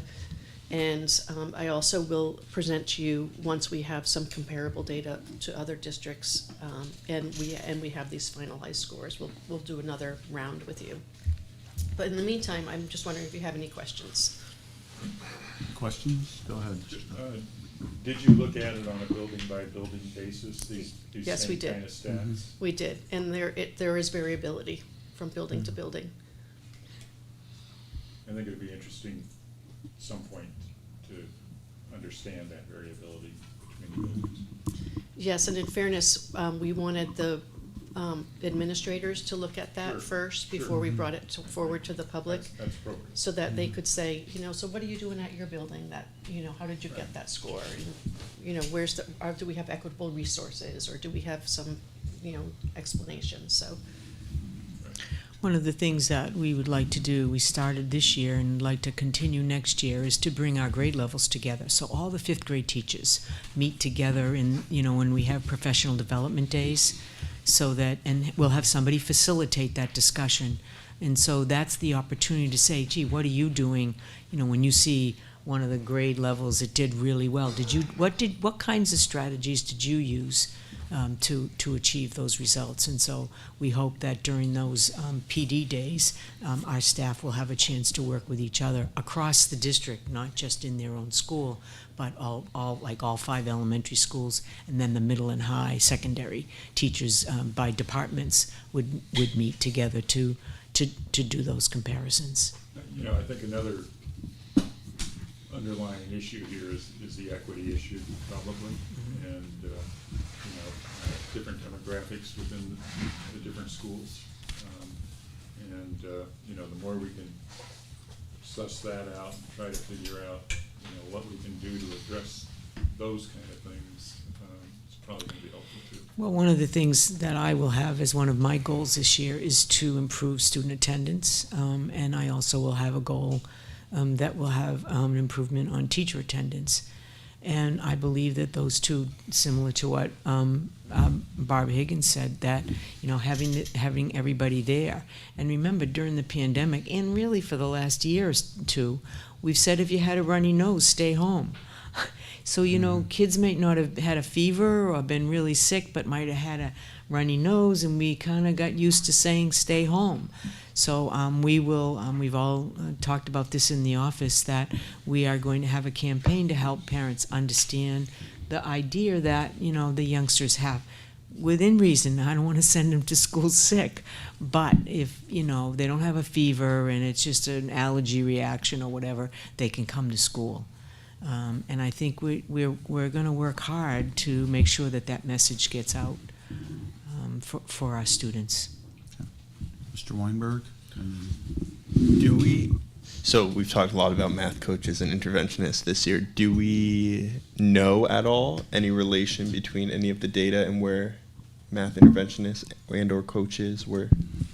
So I can say we spent a lot of time at the end of the year as a team of coaches unpacking that data a little more closely, and really looking from school to school, from cohort to cohort, seeing where that data changes and shifts.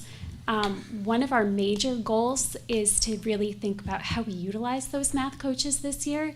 As you can see, the data has shifted since after the pandemic, and one of the things that we need to prioritize is, what does classroom instruction look like to meet the needs of all students, because there's a lot of varying need within each classroom. So coaches are working together to really think about how do we support teachers and support students to address that there's a shift in what kids need in the classroom. We're looking to tighten up vertical alignment between grade levels. As you saw, there was a shift in what the data looked like as we went through the grade levels. So we're working hard to more tightly align middle school with elementary, middle school with high school, and really think about that transition from grade to grade. One of our biggest goals is not to work in silos and just to work within each elementary. And I think having the coaches does make that difference, because we work as a team to think about, what's that work that needs to be done across all schools and make that more equitable. So we've already started digging in a lot, and we have a lot of work to do this year. Well, I didn't know if they were just focusing on the 4th grade, because the 4th grade looked pretty. So No, not just focusing on it. and Those even fourth as graders, teachers bought everyone pizza and got them all in there. and even as you said that, I think there's differences in the test at Yeah, 4th grade too, that's because fair. you have 3rd graders taking it for the first time. 4th graders, it's their second time around. And then by 5th grade, you start seeing even behavior differences with motivation. So we're looking at things like stamina, motivation, how students respond to the rigor in these assessments. Some of it is, looking at the mathematical practices, not just the skills. So we're trying to dig into all of that. But Thank you so much.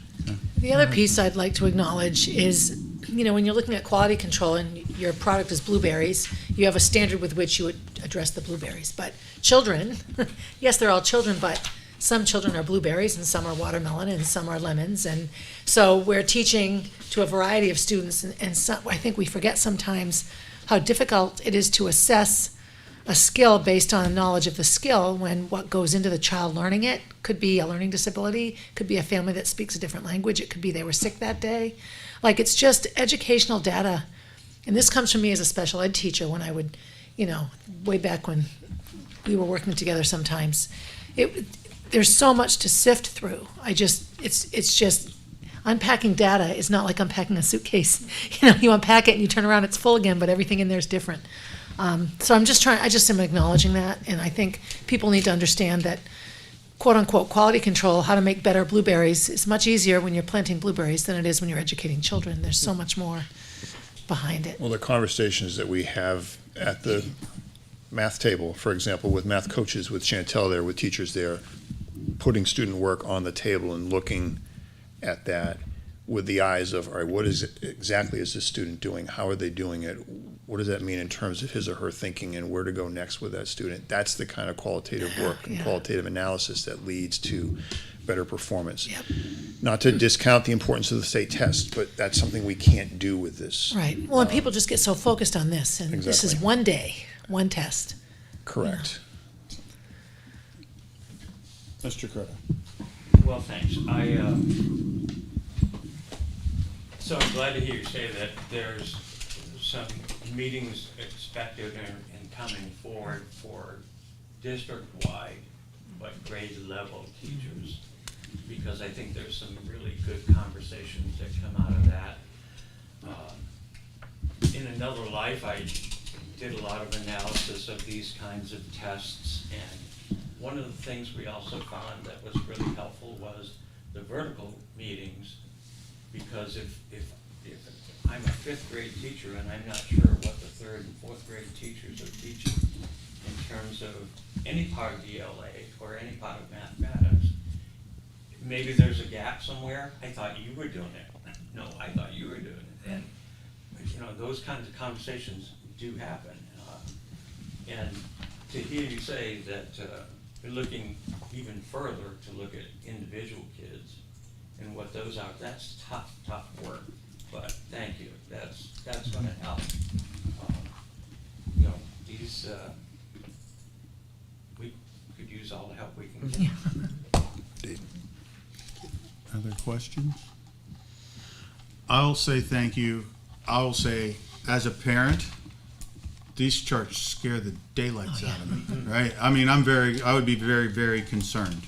And I would just ask you, because a little bit later, because I read ahead, we're going to have some discussion on calendars, and there's going to be parent-teacher nights in September in all of our schools.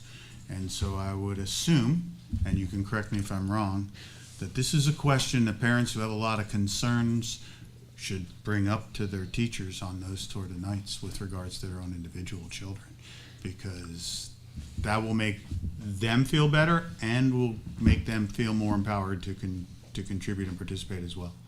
So that's, as a school board member, I look at these charts, and I'm very, very concerned. And we have a lot of work to do. And that will, of course, include the very concerned parents, because we want them to be a part of it, I would say. Anything else? Thank you for the data, and we look forward to updates and more information. Thank you for your time. I want to thank you again. Yeah, Thank you. same. This is not a hard thing to come and talk about. So, thanks. Appreciate it. Appreciate the honesty. Thank you.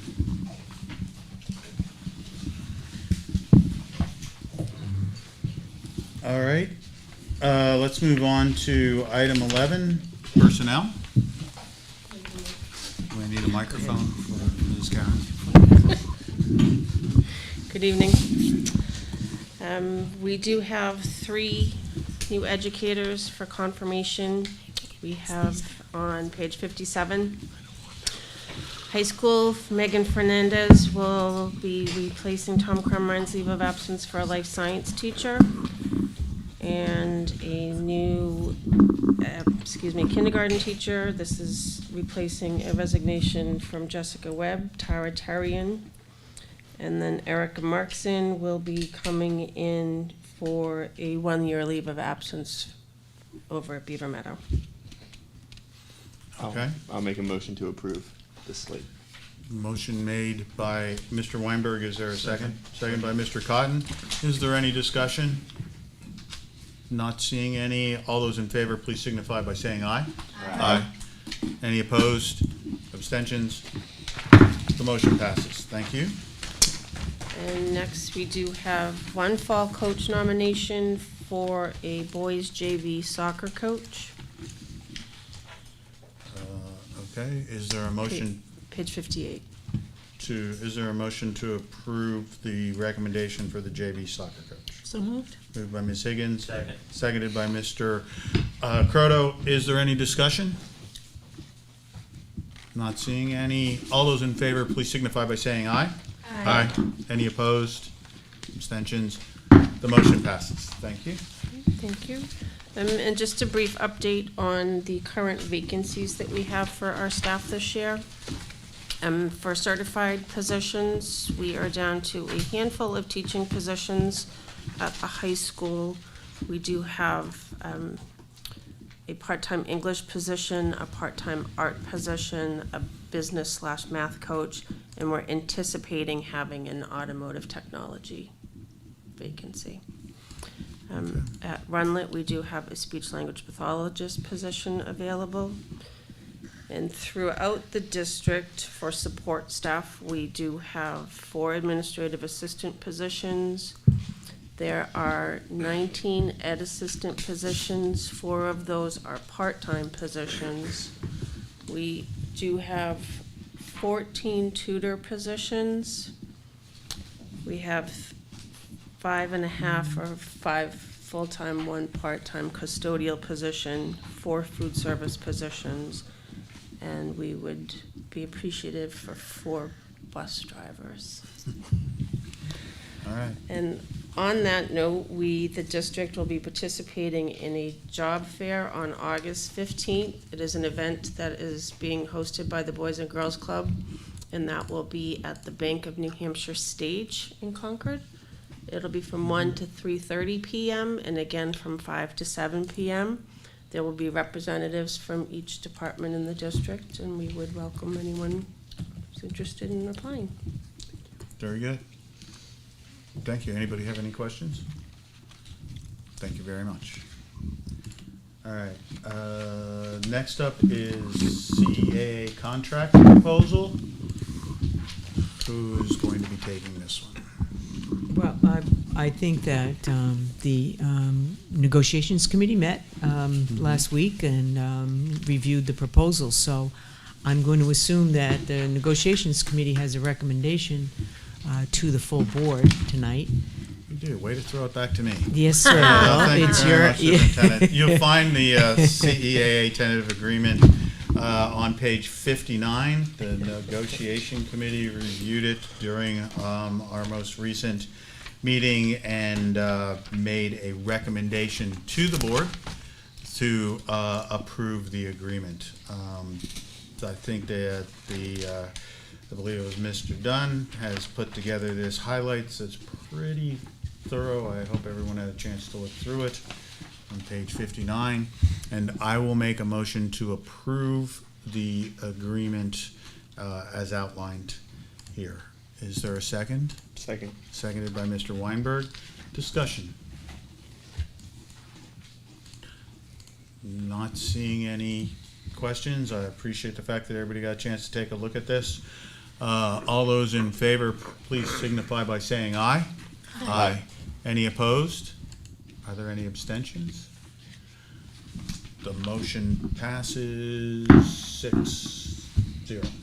So, May I just make a comment? yes. I wanted certainly. you to carry that ball. That was your committee, but I just wanted to thank the members of the CEAA. It was a great opportunity to work with them. I mean, each side was committed to achieving various, as you can see that on page 59, various pieces of the agreement that would benefit both sides. And I think that I appreciated their willingness to continue to sit at the table until we both felt we had something that was going to work for our paras. We acknowledge how hard they work. I know they invited you to come and observe them and see them in action, and I would second that motion. I think that was a good suggestion, and but I do appreciate the work that they do every day in our district and the time that they put in to come up with this 2-year agreement. It was great. So thank you. I hope you bring that message back to leadership. Just so you know, I do meet with CEAA leadership monthly. John and Michelle usually sit in, and we meet with their leadership members, their president, vice president, building reps, so that we have constant dialogue, and I think that really works for all of us. So I appreciate their work. Thank you, Superintendent, and I would echo that. I do appreciate everyone who was involved, their hard work and their earnest commitment to bringing together an agreement. We appreciate it from the board side. All right. Superintendent, item 13 is Deerfield contract and success report. Will you be handling that one? Right, I will. The Deerfield, every year around this time, August 1st, we send a report. It's in your package. It's a report about the work that the students from Deerfield do. And all the data has been put together. Actually, Tom Crumine helped put this together in terms of what the students look like, what activities they're involved in. I'm just going to the page. The first section of it in the report talks about their graduate, their plans, where they go to school, and kind of gives you a history from 2015. We also look at the graduation rate of our students from Deerfield and the credits they attained while they're there. So you can see the 2023 graduates and how many credits they attained upon graduation. We also provide you with a list of, and provide Deerfield School Board with a list of their SAT scores and the ranges. One of the other areas, and parents asked us about that when we had a meeting with them back in the spring. You know, what's the enrollment look like in the CRTC program as well as the AP program? So we gave them that data so that they knew the access to those programs by Deerfield students. We also provided them with a class rank so that all students graduating, I don't remember how many were in that graduating class. It's about 160, 70 kids, so it's about 40, between 40 and 45 youngsters from Deerfield graduating, and just kind of gives you their rank. And then gives you an idea on the next 79 about the courses they're taking in mathematics, which is obviously, you just heard from our assessment team, the importance of that. Again, the percentage of students that receive special services, and as you know, in the contract and in the tuition agreement, they pay tuition, but then there's a special assessment for any youngsters that need additional services in the area of special education. So that data is really important for their board for purposes of budgeting. Also gave the board some idea about the youngsters who are world language, taking world language, and what classes they're in and what level they're in. And last but not least is the kinds of co-curricular programs that the students are involved in on page 82. The program and the offerings at Concord High School is really second to none. I'm hoping that I'll be able to visit. Hope some of you will join me, but visit with the Deerfield board and review this with them in person, because I think it makes it a little bit more personable. And we intend, Dr. Herbert is putting together a group of students, as well as some of our department heads, if you will, science, social studies, math and English, and our co-curricular, and CRTC, to visit the school board and share the work that's done here in Concord. As you know, we're in budget deliberations with them over a contract. We put the existing contract in there, the tentative, well, what we proposed. One that expires. Yeah, the one that they currently are operating on. They have one more year. The contract expires in 2024. So it's really important that we get something put together that meets the needs of the community, as well as meets the district's responsibility to educate, because we would be the school of record. Questions? All right, thank you.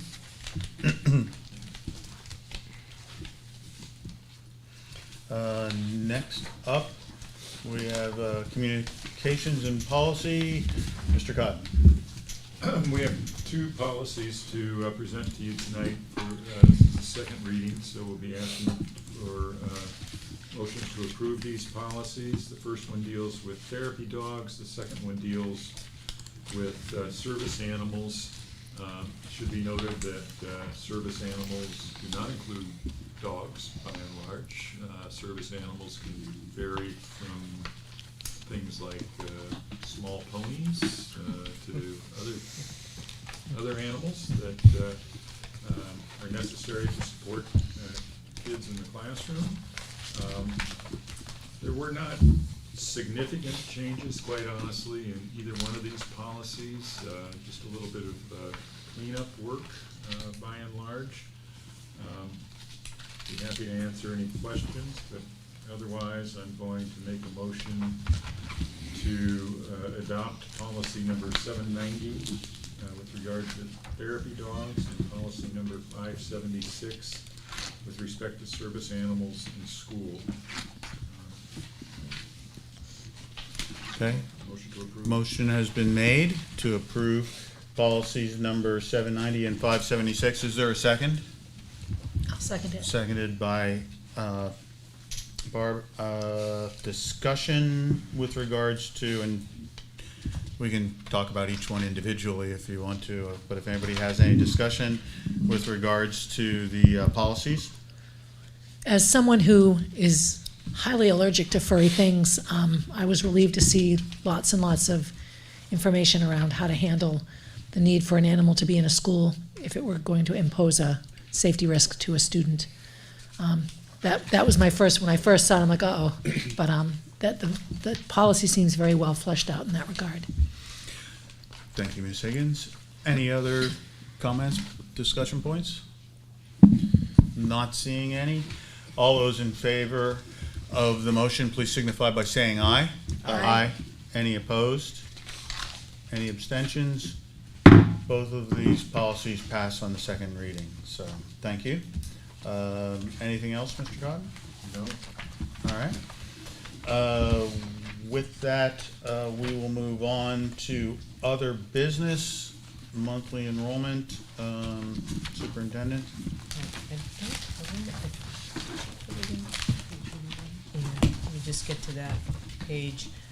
As you know, we're registering kids every day right now, so the numbers are really soft. What we did was just give you an idea where we are right now. We didn't see any areas that were of concern relative to class sizes. The one place that I did early on add an additional kindergarten was over at Krista McAuliffe. So, but these numbers are even soft because she's had a number of kindergarten registrations. It was kind of funny. Last year she had like 45, and this year it isn't many more. So you don't really know. When we did the original budget, I didn't think we needed an extra kindergarten teacher, but sure enough, the numbers came in, and I used the superintendent's contingency to cover that kindergarten teacher. But other than that, the numbers look okay across the board. But we do keep an eye on that pretty closely. So. Okay. Any questions? Go ahead, Mr. Weinberg.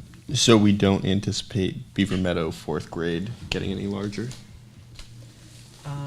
Well, I can't say that. You know, I don't have a crystal ball, but I hope we don't. I'm hoping that it stays there. And if it were to get larger, Then I would have to use the contingency, Okay. what's available, or come to you for additional funds, which you have indicated happens at times. Yes, it does. Thank you. Okay. Other But this questions? is within the range too of the class size. You mean the range that we've talked about reevaluating? Right. Talk about reevaluating. Any other questions? All right, thank you. Calendars?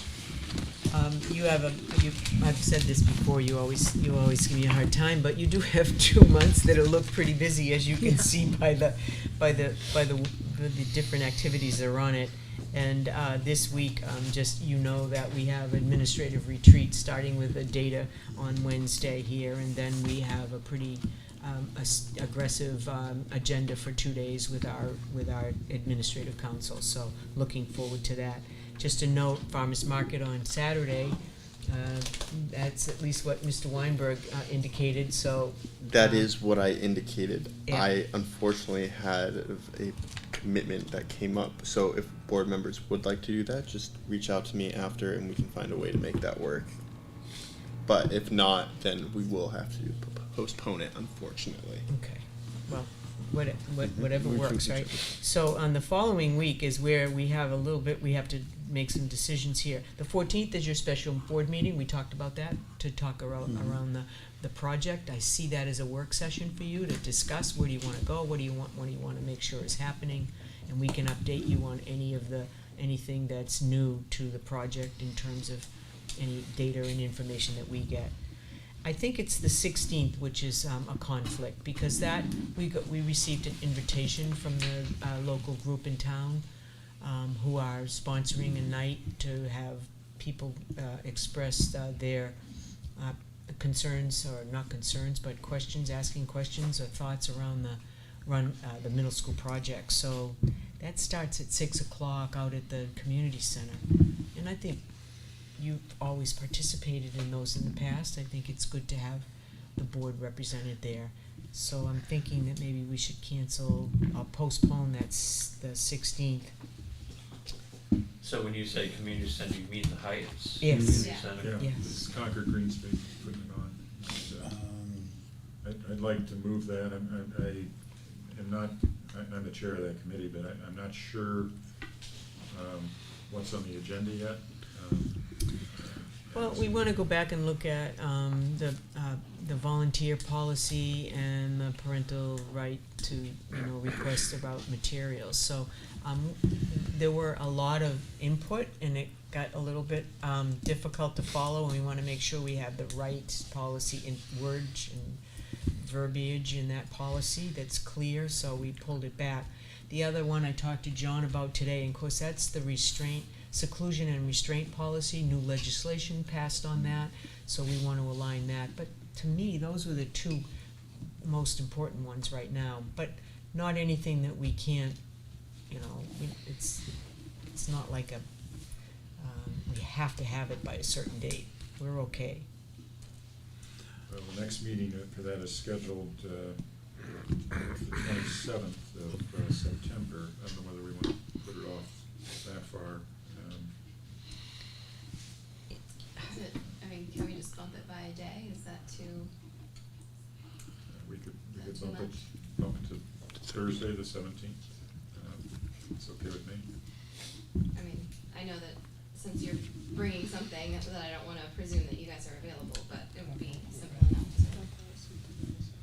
Well, I know we'll be ready to talk about the two policies that we tabled from the last board meeting. We may not be ready yet on the restraint. John had discussions with our district lawyer. I have not received the technical assistance yet that I get from the department on new legislation, so So it might not happen. that one might not come week up. The anyway. other two would, Mhm.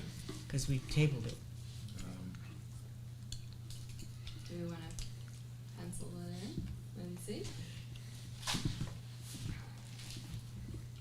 Or maybe we could bump it a week and make it the 24th or the 22nd.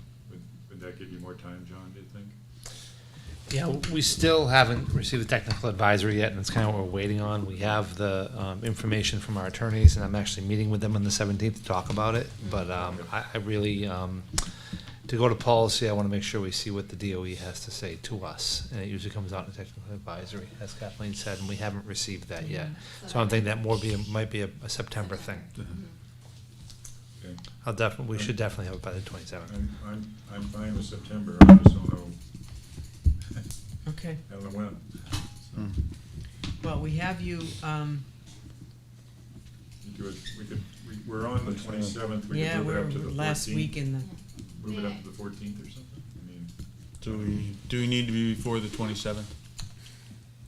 right, well, the Prior reason we to- don't have anything on the 13th is because we tried to avoid the high school back-to-school Yeah, night. that's why. But I'm Right. thinking, yeah, I mean, nobody has a student at the high school. No. But I guess for like public attendance, could we swap the finance committee meeting on the 11th? I'm not on that committee. I'm just thinking of. Finance on the 11th September. And switching that to where? Well, I'm not on either of these committees, but switching that with the 27th. Do we know what's on the finance agenda for the 11th of? Is that, That's Ms. Ms. Walsh's committee? Yeah, I don't know. How about the 14th? Is a Thursday doable for people? It's doable for me. Uh, Although that will be 3 or 4 nights out that week, I'm just saying, we just, And I am curious, are the policies that we need to, that we would have otherwise visited in August about the designated volunteers, will that impact this school year? no, we'll just use the policy we have currently in Okay, place. okay. We wouldn't change that until you change it up. Right, Yeah, I it's didn't not know if like there we was don't have a I didn't know if policy, there was yeah. an urgency, Right, given right, the background right, check right. talks that we talked about, like splitting out volunteers versus Yeah. designated volunteers, so. So we would just hold what we have and then, Okay. make the changes as it rolls out. Okay. Let's pencil in the 14th. if Okay. we could. Yep.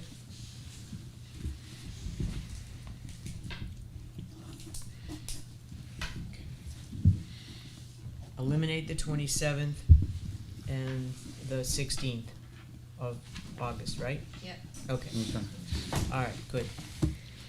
So the following week, Executive Committee, City and Community Relations, the back-to-school night at Keach Park, which the board is all involved in, so we want to save that night out.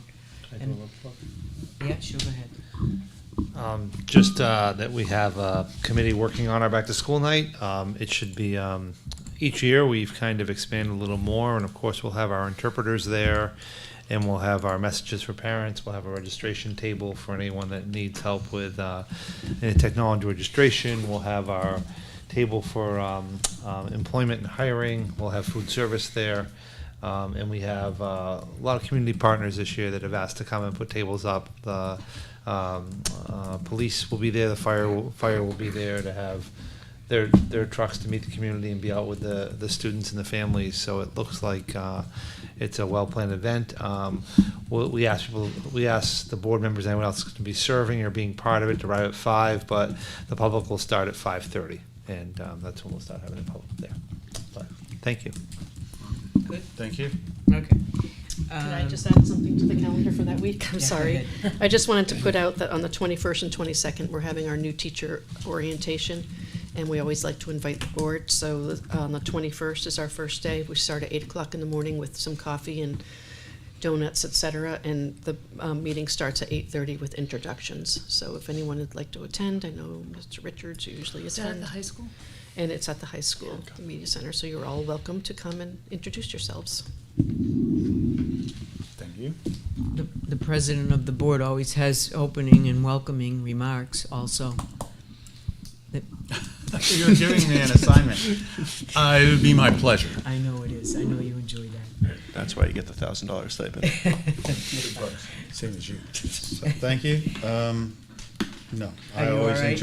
I always enjoy, coming and meeting our new teachers. So thank you. It's a great group, so you'll enjoy that.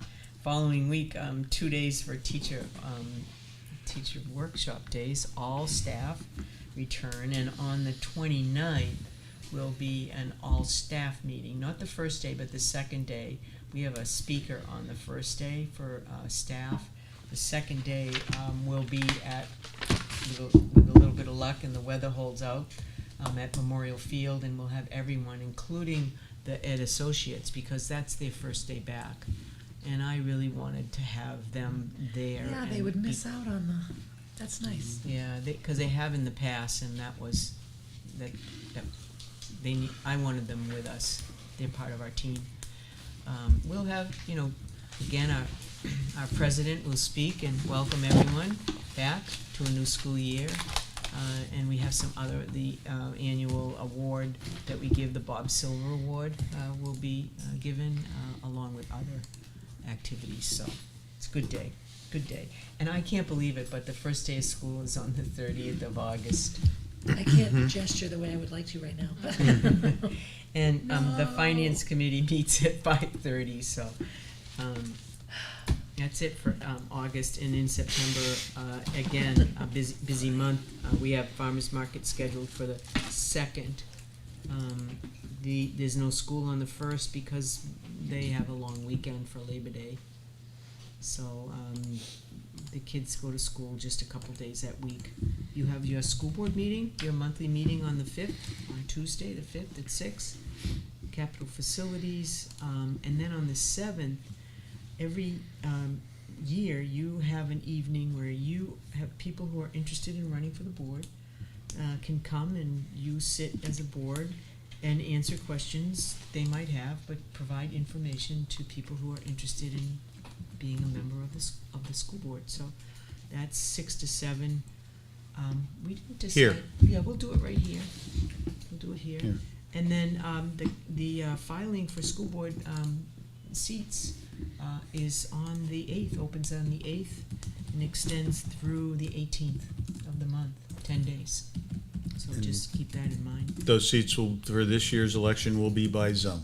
By zone, and there are 3 seats that are open. Okay. Yeah, zone A, B, C, right? Correct. Correct. Zones A, B, and C. Zones A, B, and C. Zone A being wards 1, 2, 3, 4. Zones Zone- B being 5, 6, 7. Right, And zone C being 8, 9, and 10. right. There are no at-large on this election. Could I, and just because there's a night for candidate information night doesn't mean people can't reach out to board members at any other time. I know all of us would. Certainly. We and talk I'll- about our experiences, yeah. And we certainly encourage people to do that. And along those same lines, since you brought up Mr. Weinberg, you do not have to attend the candidate information night to run for the school board. You just need to file between the 8th and the 18th. For anyone interested, it's And you great. file here, by the way. If Yeah. you are interested, you can file here with the folks here in the office. Patrick Taylor, who is our clerk, doesn't hold a separate office, so we work out of this office to have people sign up, just so you know that. We'll be getting information out next week. We've already reached out to Attorney Taylor for his guidance, so we'll get that information out next week. All right. Good. And I encourage anybody who's thinking about it to do it. It's a great opportunity to serve your community as well as the school district. Agreed. The following week, you have a finance committee meeting, on the 11th, and on the 12th, Concord and Merrimack Valley are hosting a hearing on minimum standards at the high school auditorium at 6 o'clock. I have Fred Bramante there because Fred has been chairing that effort. They've had a number of hearings already, and I waited and I wanted to do one in the fall. And so Merrimack Valley Superintendent will join me in that event, just to talk about the new minimum standards. Concord High School back to school night, and then of course on the 14th we'll do the communication and policy. Following week, again, executive committee, instructional committee after, and the election filing period closes. Runlet will have a back to school night on the 20th.